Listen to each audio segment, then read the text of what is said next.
Well, hello, lovely listeners. Today I am speaking to the wonderful Karina Schulz. Is that okay? Correct, Um, yes. Karina speaks 5 languages. I mean, that's just crazy. That I speak one, Karina. So I'm quite embarrassed right now. No Um, worries. she's traveled the world and worked remotely. On your bio, it says for almost 3 years. Is that longer now? Yeah, because you would have written that some time ago. So has it been over three I years? wrote that about 2 months ago, so I'm just now completing 3 years. 3 years. Yeah. Okay, cool. Um, and also we can talk about the disc profile. You say you're an I in the disc, a type A personality, but you still love to hang out with yourself and learn from solo experiences. So I did all that stuff a long time ago. I don't really remember it, so you need to remind me about what that means. But ultimately, you were told from a young age that you couldn't work remotely and it was a pipe dream or whatever, and you've basically proven people wrong. Um, so I would love to hear more about why, and also looking at your logo, it says the platinum outsourcing expert. So obviously you're running your own business, right? So yeah, I would love to hear more about you, how what sort of motivated you and drove you to want to do that, work remotely, travel the world. I mean, it sounds amazing. What wouldn't motivate you to do that? But it's not everybody's cup of tea, right?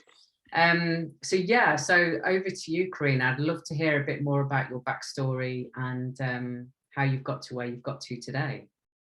For sure. I'll try and go as chronologically as I can. So, starting from a young age, I grew up in San Diego, born and raised, California. My parents got divorced when I was 3, and I was living with my mom full time, and my dad would just come and visit once in a while. That being said, and I also was an only child, I should mention, both my parents did raise me as a very independent individual. I was never looking for like someone that needed to I needed to be with, or a place where I needed to stay. My whole childhood we were moving around a lot, so I guess that might have influenced also my idea to then move remote later down in my life. But yeah, my mom is from Austria, so she spoke only German with me in the house. My dad is from Peru, so whenever I was with him, we only spoke Spanish. Wow. And of course, in school, growing up is where I learned English. So English is technically my third language. Um, and then also growing up, clearly to visit family, other people during Easter break or summer break or winter break, they would go and visit their family like, all the way in Los Angeles, like 2 hours away, or somewhere in the United States. But for me, it was always, okay, well, we have to go see your aunt, let's go to Austria, or we have to go see your grandma, let's go to Peru. And that kind of like helped me get that travel bug of understanding that there are different cultures, there are different mindsets, there are different just things to experience, whether it's food, way of living, weather. San Diego is sunny all year long. And so going to Europe where it snows, I mean, it snows in the States, but I haven't really been to those states. So that is where I started off getting this travel bug in me. Then I went to college up in LA at USC, and in college is where I started taking Italian classes, and I took 3 years of Italian and then ended up graduating in Italy because I applied for a program that took a group of students from USC to Italy for a very intensive cultural and language immersive program. So I ended up graduating there. Quick Sorry, yes. question, quick Go. question. You spoke 3 languages. Why was there a desire to speak a fourth? In one of my trips to Austria to visit my family, we took a trip down to Rome, and I realized that Italian whereas obviously not the same as Spanish, I was able to understand a lot of the written language of Italian, not the spoken so much, but like the written was close enough where I was like, I kind of know what they're saying on these things. So then when Okay. I got into college, funny story, actually, I actually started off as a biochem major and very quickly changed out of that one. I ended up graduating in linguistics, which is a lot more in line with what I like to do and kind of just where I ended up going. But I had one class left for my first semester that I had to fill somehow because I already had, I think it was like intro chem, intro bio, and like a mandatory writing class I needed to take. And then they're like, okay, like now you can choose an elective. And I was like, I don't know what else to fill it with. And I was like, well, I might as well just go with Italian. I already know that it would be easy because I can understand like the base. And turns out I was right. So I just kind of flowed with it and kept taking Italian. And then that's what got me into then the program at the very end, my senior year. I actually ended up graduating a year early, so I only did 3 years, but I graduated in Italy. And then from Italy, that summer, because I had already graduated, I was like, okay, like where do I want to go next? And I started applying online on LinkedIn to jobs in Peru because I was like, I'm gonna move to Peru. It's where my family is. I'm gonna move there. And I literally just went down the line on LinkedIn and I typed in English speaker for searching in Lima, Peru, and just hit apply on every single one. And like, it didn't really matter what it was because I was like, I don't care. Like I'm a fresh graduate. I have zero professional work experience and I don't know what else I'm doing. So I just literally hit apply to everything. I got some responses from like teaching English, didn't pay very well. And then I got an offer for a sales role that was a company based in Lima, Peru, but was marketing to the United States and they needed a fluent English speaker. And I was like, okay, fine, I'll go into sales. I'll start with that and just work my way up from there.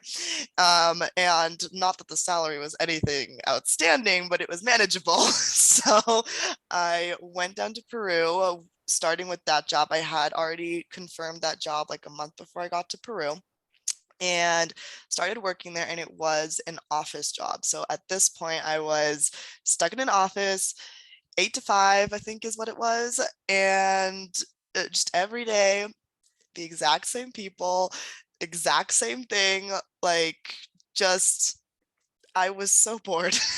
And, so excuse me, that is where I started.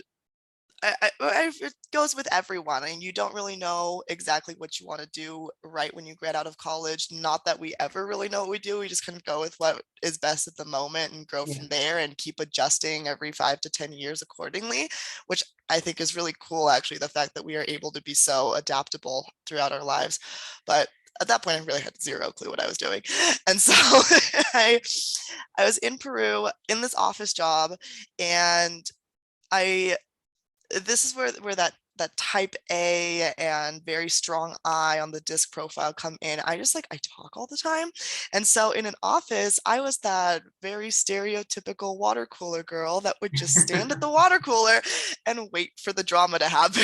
Like I would have those 12-minute long conversations with my coworker about what she was doing on the weekend, if she had a new boyfriend, if she was interested in someone, or if a guy came up, if he met any new girls at the bar, or just anything that had nothing to do with work. Like I was just like, I am so distracted because there's so many people around here. And I wasn't getting any work done, if we're completely honest. I'd maybe work like 2 hours a day of actual productive work.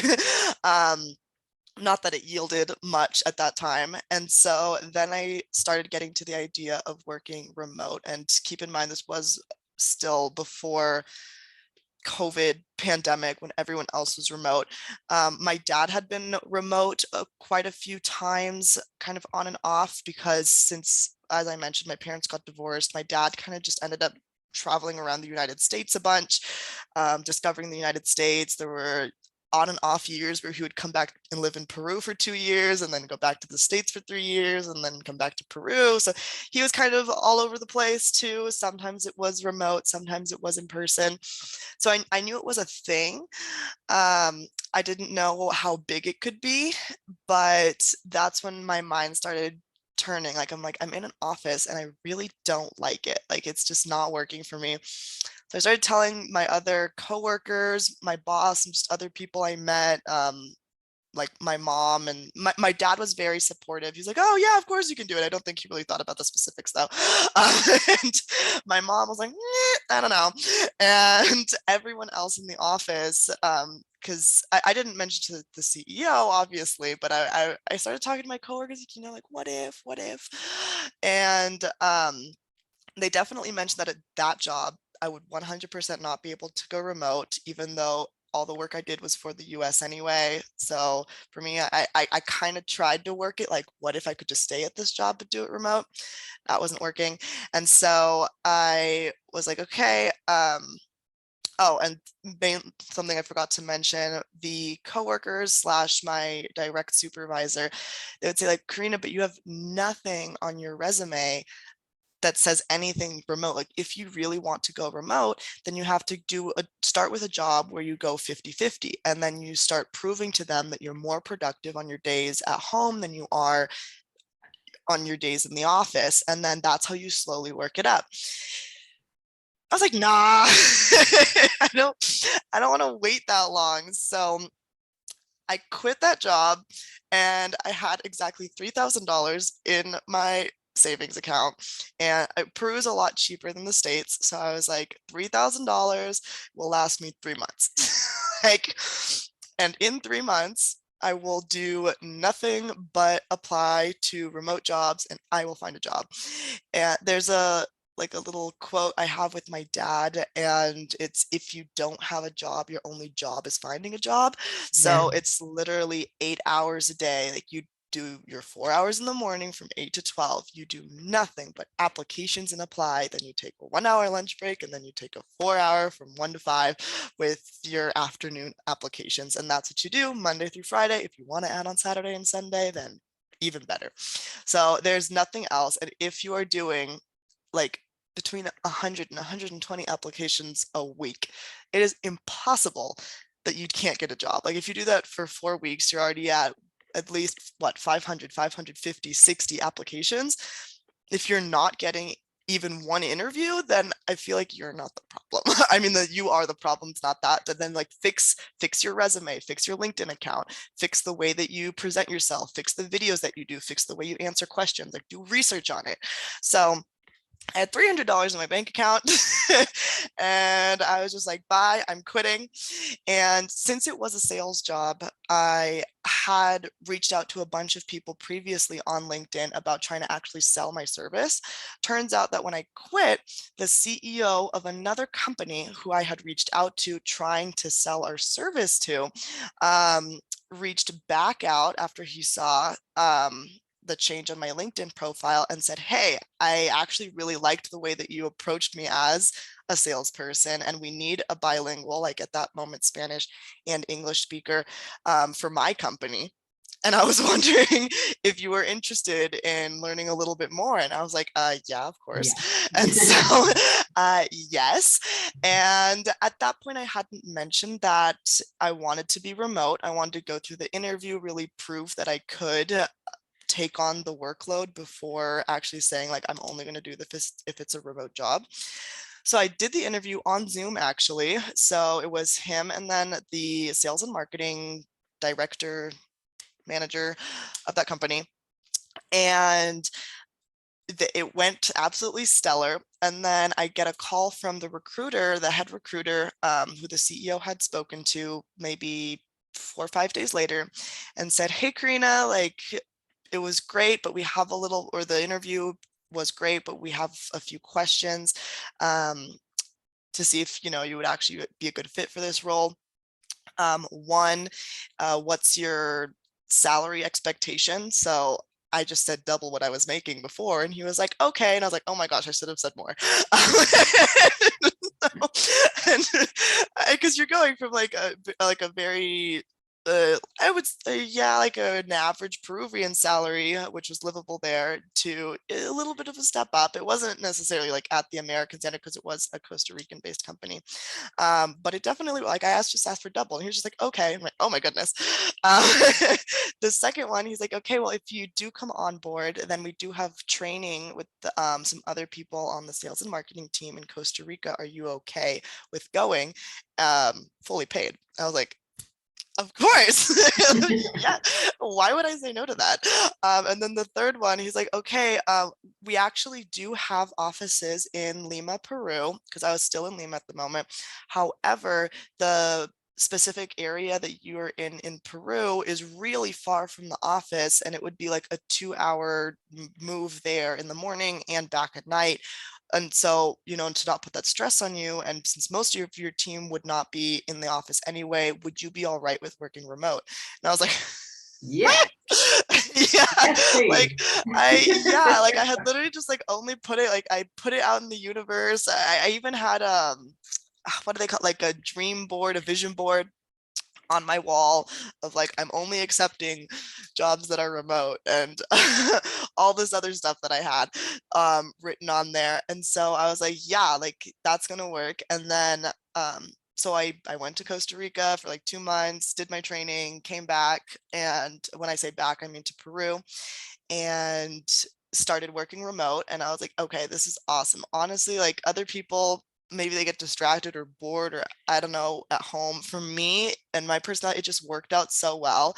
So like that high I type A personality, like outgoing, it does work very well in sales. It does have to be refined so that I'm not just making friends, because I end up doing that a lot without actually selling anything. and then um and then I'm also like very social in the office, but then like not productive. So being in the house and just being able to focus 100% on what I needed to do, I actually had a lot more yield than ever being in the office. So for me, it was awesome. So then I started traveling a lot more, being remote. From Peru, I went to Chile, I went to Brazil, I went to Colombia, back to Costa Rica a few times. Then Europe, I've done a bunch of traveling as well, and just started like bouncing around. During the pandemic is when I ended up. So Karina, so Yeah, you were doing that job and moving around to different locations, doing that job. Is that what you mean? Yeah. So correct. so you're just basically renting somewhere for a while, for however long you want to stay there, but doing that job. So two questions. One, you're very sociable, like to talk, but working remote, I mean, yes, you were getting to talk on Zooms and calls and stuff, but did you find it isolating in as much as, I mean, I can work from home, not a problem. It doesn't bother me because I've done it for so many years. But did it not bother you? I know you said you were more productive, but did it not bother you not to have that interaction with people? Great question. Interesting answer, because I kind of ended up mixing it myself to a certain extent, like the ability to be social and not. So when I do travel, like at the moment, I have my own room with a private bathroom, but then it's an apartment that's shared with 5 people. So like if I open the door, then there's people there, and I can say Okay. hello if I need to. But all of them work in an office, so they go out during the day, and then like when they come home at night, then it's just like, oh, here. And then when I travel to other places, I'm always in shared Airbnbs where I have a personal room, and then I can open the door if I want to meet people, but then I can close it and just be like, okay, like this is my space, and I don't necessarily need to socialize. And then sometimes when I do really want to be like super alone, I just get a whole Airbnb for myself. But I don't mind as much the being by myself, the solidarity. Like I feel very at peace with myself. In that sense, like that's where I got the influence from my parents, like very independent, very for myself. I don't crave necessarily having like the attention. I just like it when there's other people there, like just to go and talk. But if they're not there, then I don't feel like it's super missing. I don't know if I 100% answered your question. Yeah, no, you did. I was just intrigued for your personality, really, to see how that sits. But the other question was, if you're doing a lot of moving around, you know, my immediate thought would be, it sounds ace, you know, and I got into online marketing a few years ago with that idea in mind, you know, being able to work and travel wherever you are in the world. But it's not as easy as that, is it? It's not as, because there is a disruption every time you move. And I know what I'd be like, you know, especially if I was somewhere near the beach. I just want to be on the beach all day, and the work would go through, you know, out the window. So how do you because now I'm probably jumping forwards a bit here, but do you just work for yourself now, or are you still in employment somewhere? Great question. I'm an independent contractor of a different company, but I work I would say a lot on my own. So they have certain expectations per month, and I do have meetings with the rest of the team. But as an independent contractor, I do have a lot more freedom. Also, I'm the only one at the moment working the US market, whereas they're working more of the Australian market or even other international markets. So I do have this whole market that I'm working myself. And as an independent contractor, you do have a little bit more freedom Mm. to do it. And as a salesperson in general, you create like your own mini company within the company, because all your clients are your clients, are like your responsibility. I mean, your clients are your responsibility, and it's also your responsibility to be prospecting, to be following up, to be like generating your whole income from what you do. So um yeah, I'm So still under another company, but as an okay. independent contractor. Mhm. Yeah, so I just wondered, you know, with the moving around, just how disruptive that can be to your productivity, or is it, you know, how does that feel for you when every time you keep moving?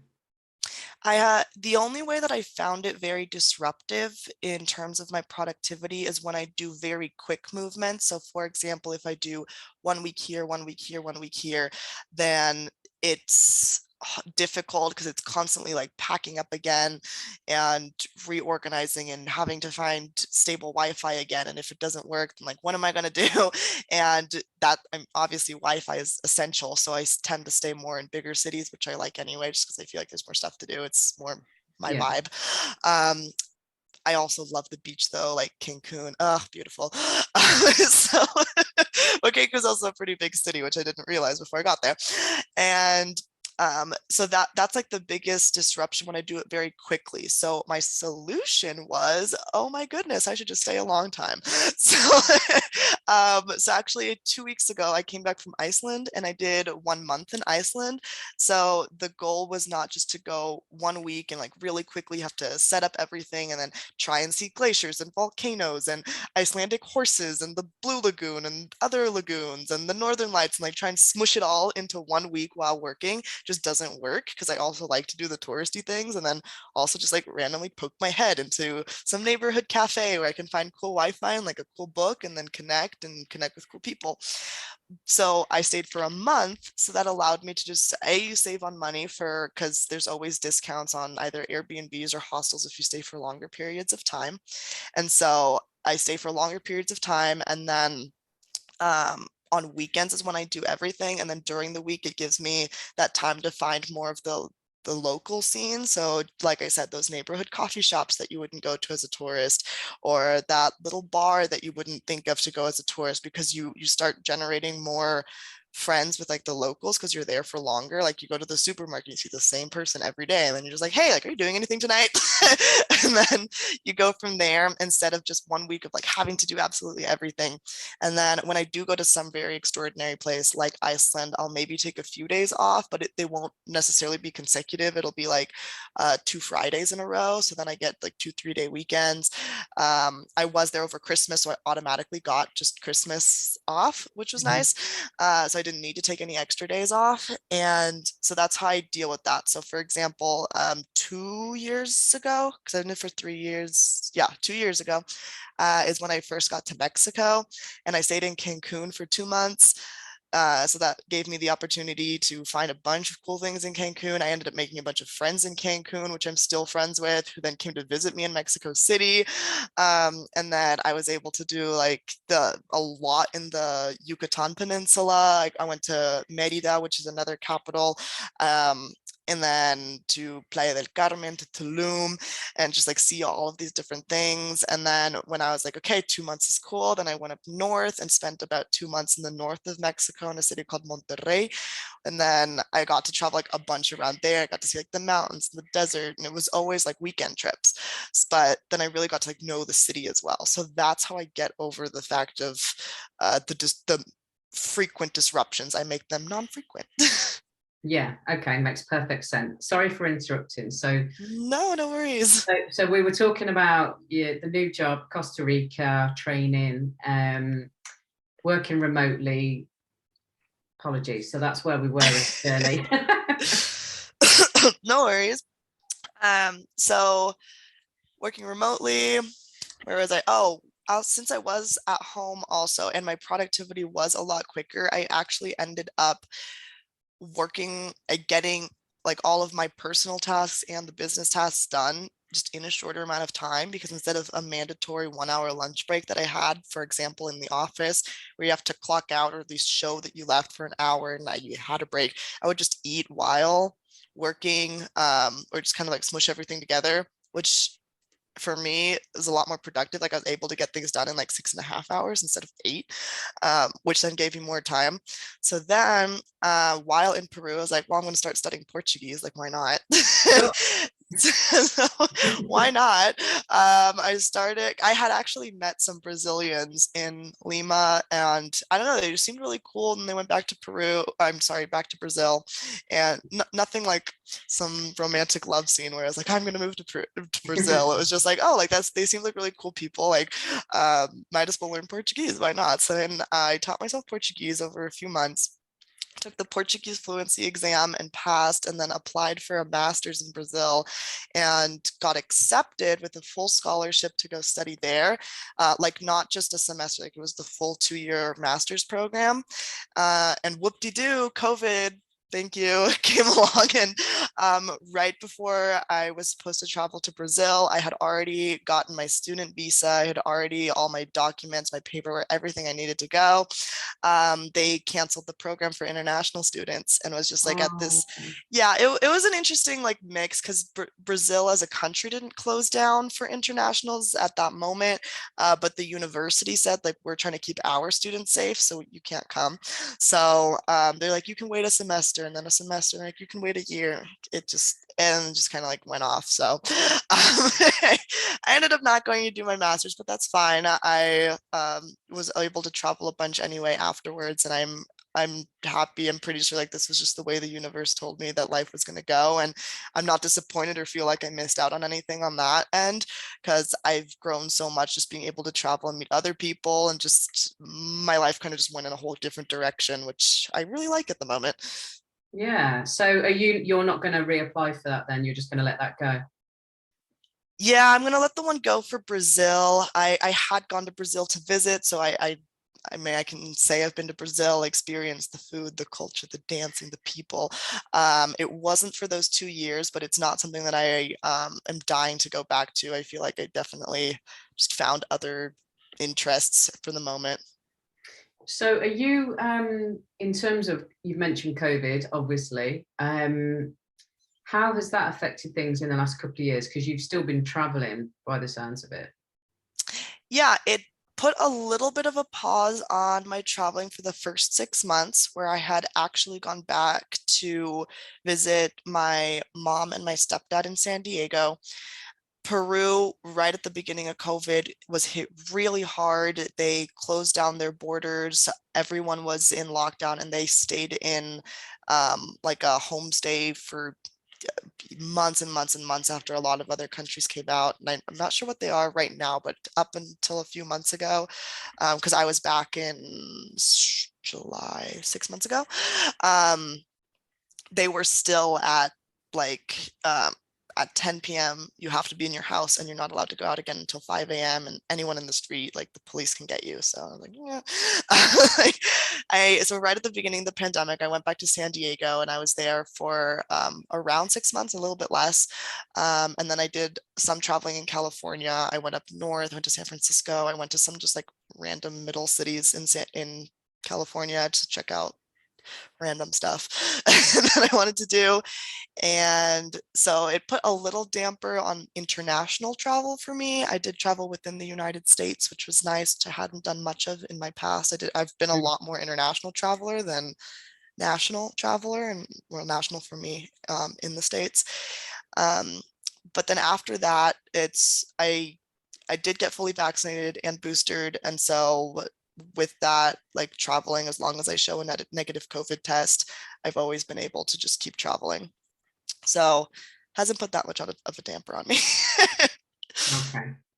So what is it you're actually doing now then? So you've got this, you mentioned earlier, you've got this contract that you are still employed to a certain degree by whichever company, but are you also running your own business as well in terms of a self-employed capacity?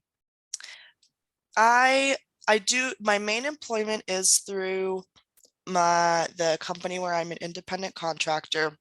And I mean, the great thing about them, and then also the company I was working for out of Costa Rica, both of them do outsourcing, and Yeah. outsourcing during the pandemic just flew up Yeah. because everyone's like, oh, remote work works. So did not damper my industry, which I am extremely thankful um, for my life. So that's like the main area, and that grew a lot. And then I can show a lot of people what it's like to work remote because I work remote. And so I just tell them about my life. And that's on the main like independent contractor area. On more of the personal side, I don't have a business, but I do other smaller things. So for example, when I'm on the road, I take on like ad hoc teaching English classes. Since I do have a degree in linguistics and speak a lot of languages, it comes very easy to me to try and teach English, where I actually don't just try and say like speak this and remember, but actually explain a little bit more in depth on what's happening, or at least can compare it to, for example, Spanish grammar or German grammar. I can like give them that comparison. And then I once in a while take on acting jobs. I've had like this dream of being an actress, but more like down the road. Like my goal is maybe like in 5 years I'll really do that. But I've been getting very much involved in the acting scene, and so I've been on a few commercials now, which are cool. Nice. Which yeah, that's exciting, and I'm enrolled at the moment in an acting course, so it's like a lot more of learning and growing again. And then I take more on just like discovering myself. I'm in a lot of salsa and bachata classes that I find in whatever city I'm at. At the moment, I'm in Mexico City, so there's a huge salsa and bachata dancing community. And I take a lot of pride in that. And then on the super personal level, I'm trying to write a book right now. So I am 80% done with the initial, like, what's it called? Forgot the word. The draft, there we go. The initial draft that I need to turn into a publisher. I thought about going the independent publishing route, but then did a bunch of research and felt like what I really want out of the book is more like down the line of a traditional publisher. So I've been working on that on a lot of my free time. Like 60% of my free time is really focused on that. And then once that gets more rolling, and once I am able to turn that into a publisher, multiple. So this goes with the same mentality of like, if I don't have a job, my job is finding a job. So if I don't have a publisher, my job is to apply to every single publisher I can find. So I will be bombarding the entire publishing industry with my draft. And so those are more of my personal projects, which in a way do give me income, but it's not like a business. What's the book about then?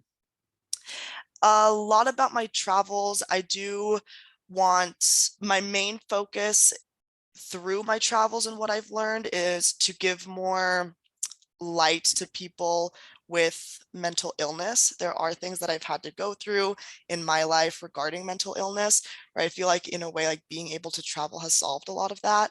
And then just the way that I come and try and use it to my benefit rather than my ultimate detriment, is something where I want to be able to inspire people. And so down that road. And when you say mental illness, are you happy to let us know what that means for you? Yeah, I have been diagnosed or told that I have, however you go with it, bipolar disorder when I was 18. And so I decided to use it more to my benefit than to my detriment, as I just said. And whenever I do have very strong highs, then I'll use it as a way to um, really monopolize on my creativity and my energy, and then create a plan, like a daily plan for what I'm going to do down the line, instead of just like I'm super high and then during more down periods be like I don't have no idea what to do. It's like I've already set it up, so I no longer need to think about the the like creative aspect. All I have to do is like follow some tasks each day, and there's no like creativity involved. So I use those like to my benefit. Oh, wow. Okay. Yeah. That does sound really useful. Because I know a couple of people that have been diagnosed, and I'm really uncomfortable when people get diagnosed with anything, because I just don't like labels for people. And I think that people are who they are. I know, I get that people have these highs and lows. You know, I've got a very dear friend that has recently been diagnosed as that again. She had problems 20 odd years ago, and it seems to be back. Problems, if you call it a problem, you know, it's how other people react to it, and it's how I believe the medical profession that we have been brought up with, they don't know it all, and that they stick labels on things without really fully understanding who the person is in front of them. Mm-hmm. You know, and everybody's got their own beliefs, but it's great that you found your own little method that works for you, and I'm sure that would work for a lot of people. It makes perfect sense to me. Yeah, it's I mean, above all, I think something a lot of people don't understand about bipolar is that you're not always in either a manic or a depressive state. Like most of the year, you're just normal. So what you said is completely right. Like, who is the person in front of you? Yeah. Just because a few times in your life, like for me personally, it's bipolar 1, which is characterized by both manic and depressive episodes, whereas bipolar 2 is predominantly just the depressive episodes and then normality. But I've only ever had 2 depressive episodes in my life, and then the rest have been like I had a manic episode and then just like normal. So most of my life I'm just normal, not really doing anything, and I can sleep my 8 hours a day. I can work out, like it's just a very normal day for 11 and a half months of the year. And so what you said is totally right on that aspect. Also, through my family, I had a great influence of the way that they look at life in general, the mentality that they have, because they say life in general has ups and downs. You just have to learn how to deal with them. And they said this way before like the bipolar thing. It's just like how they think. Like they've been telling me that my whole life. Just, you know, there are ups and downs and deal with them. That's part of life. If you're sad, like be sad, feel it, understand it, like know why you're sad, make sure that it doesn't happen that way in the future, or if it needs to, then just like let it happen. And then like, okay, I cried. I had an afternoon of absolute despair. Oh my gosh, I don't know. Someone broke up with me or whatever it may be. Or I got fired. And then turn the page and okay, what are you going to do next? And so I had that mentality, and that was like I said, way before like ever getting diagnosed. So when it was like, oh, I have this, I'm like, okay, well, what am I going to do about it? And well, I can use it to my benefit. And so that's how I worked with it. And then like I tried medication, but I really don't like them. Like since I was like, it wasn't for me. I'm not as strong as some other people that I've met. Like my roommate in college, she also had bipolar. Oh my gosh, she was so funny though. Like we have amazing stories, but she was definitely like a lot stronger on the scale than I was, or than I am. So I tried medication. It wasn't really for me. but I learned how to deal with it in other ways. A lot of meditation, a lot of like making sure I sleep, eat well, do exercise. And since I travel without like those constant disruptions, as I mentioned, I can always find like a way to do my exercise or whatever. I have my yoga mat that I travel with all the time. Yeah. Like stuff like that. So I used to keep like the physical aspect and the health aspect as well. Yeah. No, that sounds cool. And how did you get into commercials? I mean, that doesn't just happen, does it? It doesn't just happen. I um I came into Mexico with the idea that maybe since I was young, I was in like 9 years of theater. I absolutely loved it. Like I love acting. I don't know what it is about it or just being in front of the camera. I've never been camera shy, photo shy, whatever. If I'm at, I don't know, any event, I remember one time I was at an event and I was wearing this bright pink, like, I just suit thingy. And since I was so shiny, I ended up in almost every single picture because I looked at the pictures like the next week on Facebook. Like I'm not camera shy. I was just like, here I am, here I am, here I am. And so last year, was it? No, it was a year and a half ago. I was like, oh, like, I could try and work in the acting space, but I do really want to focus a lot on like the sales and the book also right now. It's like that's like the main core of what I'm doing right now. But and the acting, obviously, you do have to be very stable in terms of your location, which I knew was not for me at the moment. So I came into the project with the idea of not yet, but I want to like know more. My idea is maybe in 5 years, if I like decide to stay like permanently in one spot for a really long period of time. And so I was like, I want to just know more. So I just started asking people about this and about that. And like, do you know anyone or know any classes? And then I ended up getting into, or I registered for a class last year in Mexico that was also fully online. And then I got in contact from there with like the teacher who is also a director and who led me to some other people. And then I I keep getting sent castings for different things. And so one day I was just like, okay, well, I'm going to start applying to some of them on my off time if I have time. And then I applied to one and they accepted me and I was like, awesome. So then I just started going on that route. It's nothing that I pursue on like a large scale or any sort of regular frequency because it's not my main income and it's not my main focus at the moment. But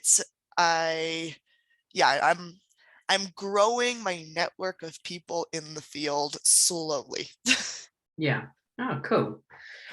Wow, it sounds exhausting, everything that you're doing.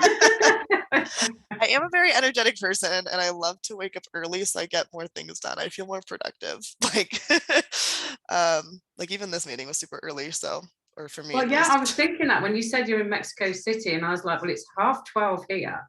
So Jesus, what time is it there? I woke up at 5:30. Right now it's 7:15. Oh, bless you. Well, thank you for that. But I am not an early riser at all. I'm a night owl. So I'm trying though. I am trying. Well, it's been a real pleasure to meet you and to speak to you and to understand more about, what has created this whole lifestyle for you. And it makes a lot of sense now. An Austrian mom, a Peruvian dad. And then, you've obviously got a natural ability with languages anyway. And the way that you were brought up, that independence has made you want to, has got that wanderlust in you. And obviously a lot of people in America tend to stay in America, don't they? But Yes. because Oh you've got, because you're European and South American. South American, you've got a reason to go outside of America. So that's amazing.